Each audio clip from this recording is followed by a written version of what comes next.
There's a very big question that every single Jew has to ask themselves and find an answer to that question. And that's a lot of times in life, basically every single day, we have things that we need. And we really have two choices in front of us. We could either rely on Hashem, or we could do it ashtadlis to get them. And there's really a third choice, which is to do both, which is really the answer usually, is you need some ashtadlis and some bitachon. So how do we make this shikul? How do we weigh up this balance? How to create this balance between doing ishtadlis and having bitachon? It's a very hard question. I can't say that I have an answer, but at least I have some sort of path, I believe, which I can suggest today. It won't answer every question, but it'll answer a lot of issues that we have. And Rabbi Avram ben Rambam, the son of the Rambam, has a sefer called Hamaspik Lavodas Hashem, Lovat Hashem.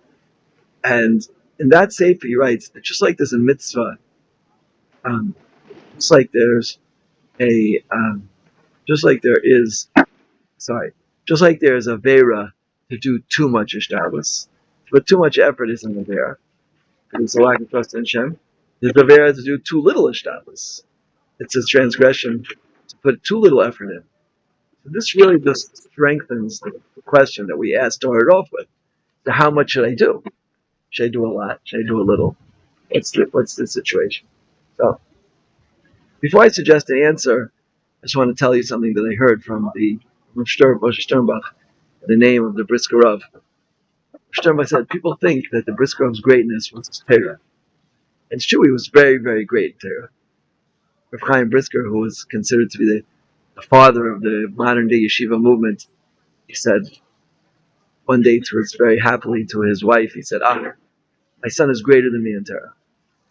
He was very great in Torah, but said Rav Sternbach, the real greatness of the Brisker Rav was his bitachon. His real greatness was his bitachon. He said before he did anything, he checked in with Hashem to see where his relationship was standing. And based on that, that's how much effort he put in to get what he got to. So that's the first element. First element is you have to really know where you stand vis-a-vis your relationship to Hashem, because in some situations, you're asking for a miracle. And we're not allowed to ask for miracles. That's the rule. If it's a miracle, you're not allowed to ask for it. But if it's not a miracle, then you should ask for it. That's the proper way to go. So part of that depends on your relationship. If you have a really strong relationship with somebody, right? If somebody's your best friend and you go up and you ask them, can I borrow $1,000? Assuming that they have the funds and they know you and they trust you, there's a good chance they'll give it to you. You just go up to a guy in the street and say, can I borrow $1,000? They say, what do you think I am? I don't even know you anyway. So one important aspect is it depends on your relationship. But there's another point here which I think is critical. It's as follows. You have to look at what you need. For example, there's some things which we need, which it's not really such a miracle to get them, but the chances are very low. For example, if you need somebody to spend Rosh Hashanah with you in the hospital, which is what I need. My wife is having surgery, and we need to find a girl or a woman or somebody to spend Rosh Hashanah with us in the hospital, because otherwise I won't even be able to daven, right? My wife is going to need constant help. So what am I supposed to do? So there is definitely somebody out there who's willing to do this. The question is, how do I find this person? That's one example. Another example is a shidduch. For every single person in the world out there, there's a bashir, right? There's a spouse, man, woman, or man, woman, right? It's just some people are more unique, and therefore their spouse is more unique, and it's more intricate and complicated to find that person. So how do you do that? How do you find that person out there? Right? There's thousands, if not tens of thousands, hundreds of thousands of people potentially could be your spouse. Probably thousands or tens of thousands, hundreds of thousands. Probably unlikely. right? But it's still a lot of people. How do I find that person? Right? So I believe in such situations where, on one hand, you're not asking for anything, but on the other hand, there's a lot of potential candidates, but it's not so clear who that potential candidate is going to be, right? So it's not miraculous, but there's a lot of factors that go into it. In such situations, we can apply the following rule of a wouldn't be tough. If you decide, right, I'm going to start calling people. Right, I'm going to start calling people. I'm going to call every single person I know and ask them if they're going to spend Rosh Hashanah with me in the hospital. Now, a lot of people will not spend Rosh Hashanah with you in the hospital. They have their families, they have obligations, they want to go to shul. The chances of you finding that person are low because to know like what's going inside a person's heart and their schedule and how they are. Now, there are exceptional people that we know, but it might be asking too much. So therefore, do shtalis in such an area. Or as the Chazon Ish writes, the the idea of doing shtalis and shidduchim is almost non-existent because again, you're looking for that person 1 in 10,000. How do you find that person? You go to a lot of Shadchanim, and that seems like a reasonable thing to do. But on the other hand, how do you find that person 1 in 10,000? That's why I believe in these types of situations, you can apply the following rule. That you can do ishtalos. You can start calling people. Go to lots and lots and lots and lots of shadchanim. Right? If I go to 100, let's say, if I go to 100 shadchanim, and each shadchan knows 100 people, right? So, right, 100 times 100 is 10,000. So I hit it, right? 10,000. And if I go to good shadchanim, right? So probably out of those 100 shadchanim, right, it's a good chance they know the girls, which might be my team for my or the boys which might be my team for my son and daughter. So that could really work, right? And the problem with that is number one is that they might not, and number two is that it's a lot of effort to go and collect from shadchanim. I'm not even sure where we get hold of 100 shadchanim. So easily, especially ones that you can really talk to and meet. So that's one path. One path is the path of putting in effort and believing that that effort is going to bear fruit. But there's a second methodology, which is recognizing that since the odds of any of these 100 people and the 100 people they know finding that person who is exactly right for my son and daughter, right? Instead of going to 100 shadchanim, go to 5, 4, 3, 2, 1 shadchan. Yeah? And instead, that same effort that you put in to see the other 95 to 99 shadchanim, use it to strengthen your emunah and bitachon. Right?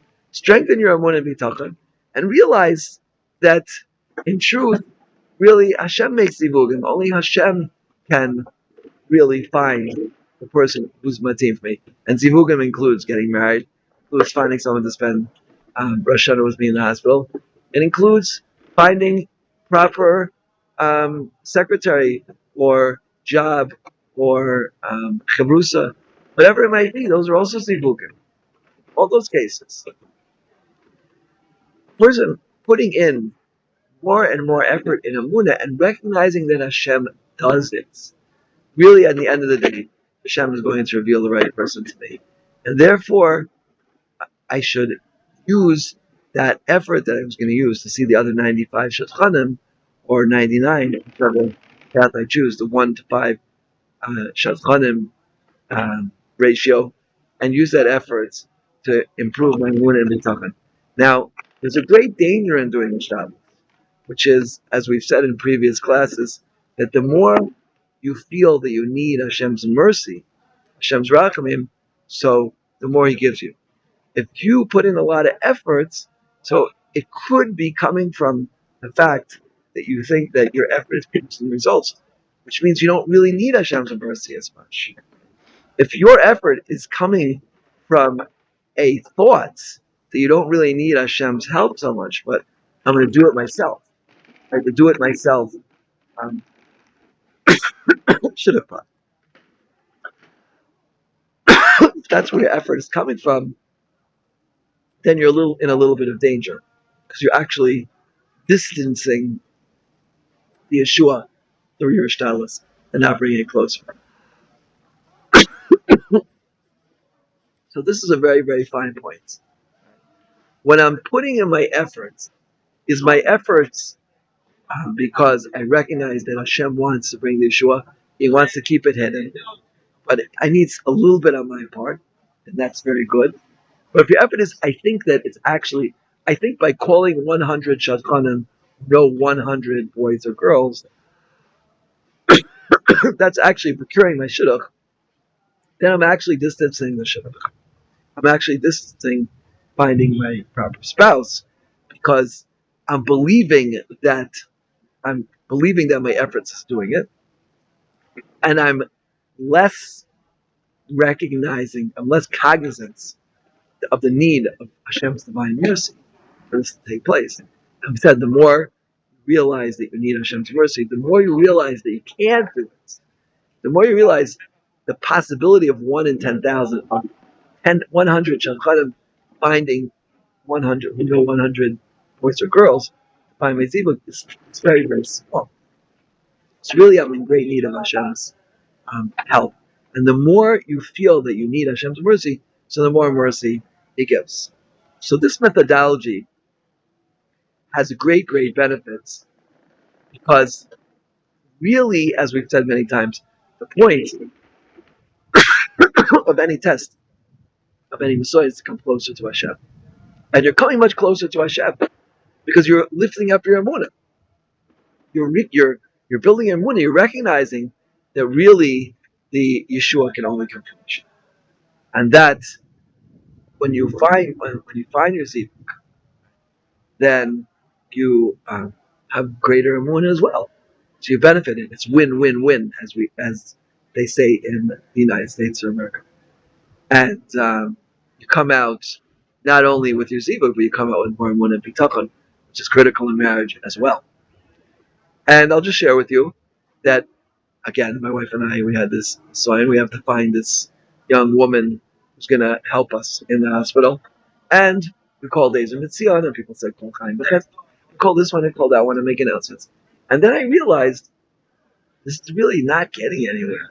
Just really, it's there's something there's something different that needs to be done. I said, you know what needs to be done? More emunah. Pull back. Pull back. Yeah, pull back. Don't think that your efforts is going to procure the redemption. And I was in the process of saying Tehillim as we do every day. I just read, quickly, maybe someone, can help us. And somebody, one wonderful young woman, volunteered. That was it. It was quick. It was Mesa Shemai. The more you recognize that it can only come from it. Now, there's different types of situations. There's situations where you really need to do more shots, right? A person wants to buy a house and he needs $1 million, right? It's not so simple. In fact, it's very not simple just to have bitachon Hashem because it could happen, but you would have to be in a very, very high level of emunah. Most people are not on that level. When you need something which is per se not miraculous, it's just there's many, many options, like a shidduch, finding someone to help you, or finding a secretary, or an employer, or etc. Those situations where there's just many, many options, and you have to find the right option, and it's a question of Hashem bringing the right option into the hands. So that's really the place where emunah and bitachon have a major role in the matter. And by raising up our emunah and bitachon, we can bring the Yeshua in that way, as opposed to the way 100 shadchanim and 100 boys and girls. And again, the benefits is very great because you wind up with a stronger level of emunah and bitachon. So let's all hopefully take this to heart, yeah. And I could testify on this, It worked for me yesterday, and it's worked for me in the past, and it's just so much better way. And it's really what Hashem wants. Hashem doesn't want us to think that our own efforts are going to procure the Yeshua. Because that's what's called koichi v'yitzam, my own power and strength and prowess brought the Yeshua. And this is a transgression. Really, what Hashem wants is to pull back and not to do no ishtadlus, because for most of us, we're not on that level. But to do minimal ishtadlus, do good ishtadlus, right? Instead of going to 100 shadchanim, pick the 1 to 5 best shadchanim that you know, the people who are most talented in this area and most sympathetic to your plight. Pick them. Don't rely on them. You're doing this with Shtalis, and make most of your, but 90% of your efforts in Emunah and Bitachon. And this is what the Briskerov did. This is what Rosh Hashanah told me. He said the Briskerov's greatness was in his Emunah and Bitachon. Before he did anything, he checked in with Hashem and say, look, where am I standing right now in my trust in God? Is this too much Ishtalis? Is this too little Ishtalis? Right? Do I call one shot, then do I call 2 shadchanim? Right? I have a daughter or a son who needs to get married. Right? Do I call 5 shadchanim? Right? How much time every day do I need to work on Emunah Bitachon? Right? Is it 5 minutes? Is it 10 minutes? Is it 1 minute? And how much time do I have? All of these questions, these are all critical in life. And really, as the pasuk says in Eov, "Bibasar echsel from my flesh I see God." Right? Hashem sets up these situations so we should come closer to Him. All of the sionos we have, as Ramban says, Nes, Lashon Soyin is Lashon, get picked up as a banner. They're all setups. They're all tests, as it were, to bring us closer and closer to Hashem. And hopefully, we'll be successful in these endeavors, come closer and closer to the Borei Olam, especially in these special days when Hashem is close to us. Yushu Hashem Mimatsu, these are the 10 days of a Aseret Tshuva. Hashem is very, very close to us. And we have a golden opportunity to enhance and develop that relationship. So Hashem, in His infinite mercy, should have mercy on us, and He should direct us, help us know and understand when is the right time to do more ishtalis, and when is the right time to do less ishtalis, and work on our Emunah and Bitachon, right? To know the difference in each situation. Is this a situation which needs more ishtalis, right? Or are there just multiple choices, multiple factors to make it difficult? It's not per se miraculous, right? But there's just like shidduchim or finding a worker, finding someone to help you. There's just numerous possibilities. And there's numerous possibilities, generally speaking, the right path is to work on Emunah and Bitachon. So Hashem should help us with that, and we should all be successful in this endeavor. Amen. Cain Tirah Tzaddik.